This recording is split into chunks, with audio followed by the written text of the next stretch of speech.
प्रधानमंत्री नरेंद्र मोदी की अध्यक्षता में गुरुवार को 5 देशों के समूह ब्रिक्स के सालाना शिखर सम्मेलन की शुरुआत हो गई। ब्रिक्स सम्मेलन में पीएम मोदी ने कहा कि अध्यक्षता करना हमारे लिए खुशी की बात है।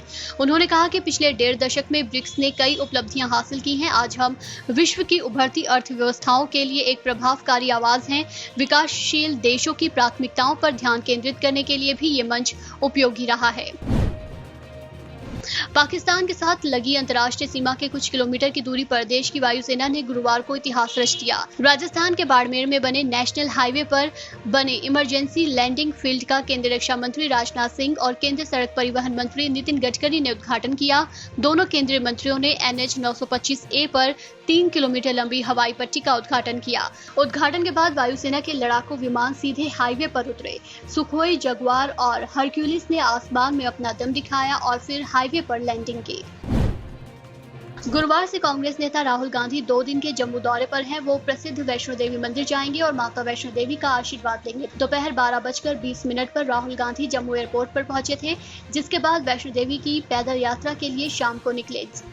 इससे पहले राहुल गांधी ने 9-10 अगस्त को कश्मीर का दौरा किया था और माता खीर भवानी मंदिर और हजरत बल दरगाह गए थे। कर्ज में डूबे अनिल अंबानी की कंपनी रिलायंस इंफ्रास्ट्रक्चर को दिल्ली मेट्रो के खिलाफ केस में बड़ी जीत हासिल हुई है। रिलायंस इंफ्रास्ट्रक्चर को दिल्ली मेट्रो से कुल 4,600 करोड़ रुपए मिलेंगे। मामले में कंपनी ने दिल्ली मेट्रो पर करार तोड़ने का आरोप लगाया था और उससे 2,800 करोड़ रुपए की टर्मिनेशन फीस की मांग की थी। इसके बाद मामला अदालतों में घूमता रहा और गुरुवार को सुप्रीम कोर्ट ने कंपनी के दावे को सही ठहराया है।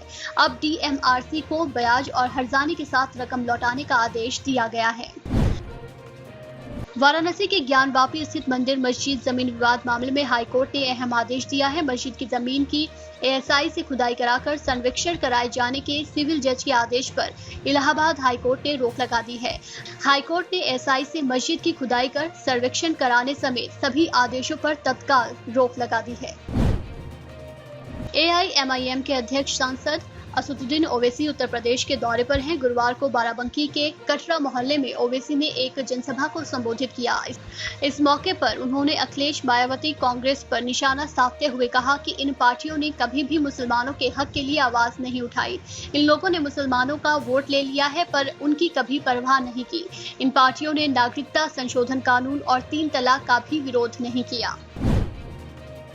उत्तर प्रदेश विधानसभा चुनाव का औपचारिक ऐलान भले ही अभी तक न हुआ हो, लेकिन राजनीतिक सरगर्मियां तेज हो गई हैं। BSP सुप्रीमो मायावती 9 अक्टूबर को पार्टी संस्थापक कांशीराम की पुण्यतिथि पर मिशन 2022 का विधिवत शंखनाद करेंगी। इसके लिए मायावती ने अपने समर्थकों से सूबे की राजधानी लखनऊ आकर कांशीराम को श्रद्धासुमन अर्पित करने का बाकायदा आह्वान किया है। मनसुख हिरेन हत्याकांड और एंटीलिया केस में आरोपी और मुंबई पुलिस के पूर्व अधिकारी सचिन वाजे को लेकर एक के बाद एक कई चौंकाने वाले खुलासे हो रहे हैं। NIA की चार्जशीट में खुलासा हुआ है कि वाजे एक कॉल गर्ल को हर महीने 50,000 रुपए सैलरी देता था। इतना ही नहीं, उसने महिला को कंपनी में डायरेक्टर भी बना रखा था। दिल्ली के मोती नगर इलाके में स्थित एक फ्लैट में जम्मू कश्मीर के नेता का शव मिला। मृतक की पहचान जम्मू कश्मीर विधान परिषद के पूर्व सदस्य त्रिलोचन सिंह वजीर के रूप में हुई है। वो नेशनल कॉन्फ्रेंस में थे। पुलिस ने हत्या का केस दर्ज कर लिया है। बाकी एंगल से भी जांच की जा रही है। जम्मू कश्मीर के पूर्व CM और नेशनल कॉन्फ्रेंस के उपाध्यक्ष उमर अब्दुल्ला ने त्रिलोचन सिंह की मौत पर दुख जाहिर किया है। सप्ताह के आखिरी कारोबारी दिन यानी गुरुवार को शेयर बाजार दिन भर के उतार चढ़ाव के बाद बढ़त पर बंद हुआ। बॉम्बे स्टॉक एक्सचेंज का प्रमुख इंडेक्स सेंसेक्स 55 अंकों की तेजी के साथ 58,305 के स्तर पर बंद हुआ। वहीं निफ्टी 16 अंकों की बढ़त के साथ 17,369 के स्तर पर बंद हुआ। शुक्रवार को देश में गणेश चतुर्थी का पर्व मनाया जाएगा। इस मौके पर घरेलू बाजार में कारोबार नहीं होगा।